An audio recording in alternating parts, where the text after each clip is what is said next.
nuevo vídeo de técnica y esta vez vamos a hacer dos movimientos que ya conocemos, que sería el 8 vertical hacia arriba y el 8 vertical hacia abajo, pero los vamos a hacer alternos.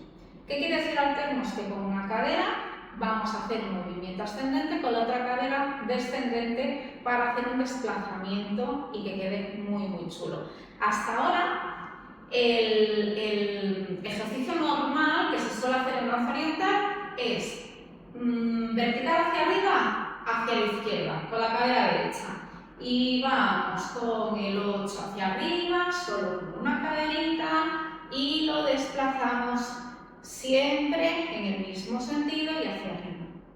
Si lo hago invertido hacia abajo, lo mismo, si voy a la derecha, voy con mi cadera derecha y lo desplazo siempre hacia abajo, ¿vale?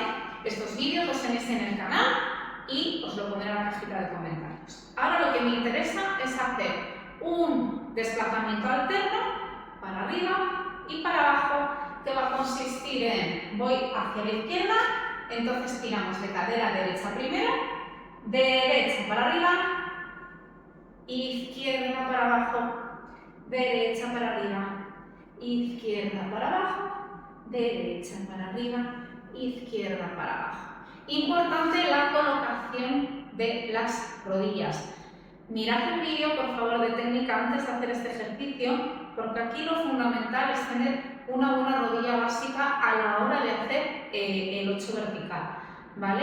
No podemos tirar con las piernas rectas hacia arriba. Todo el tiempo estoy utilizando cadera básica, o sea, flexión de rodilla para elevar la cadera, no de punta, ¿sí? Recomiendo que tiréis de los vídeos de técnica que tenéis en el canal.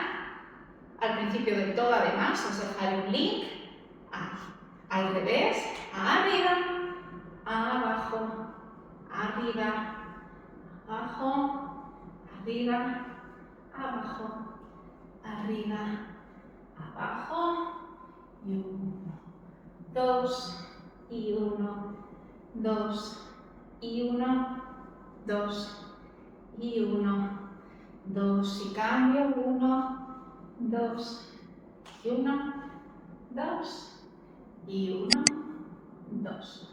Ahí está, espero que os haya gustado. No os olvidéis un like y un suscribiros para no perderos nada. Besito.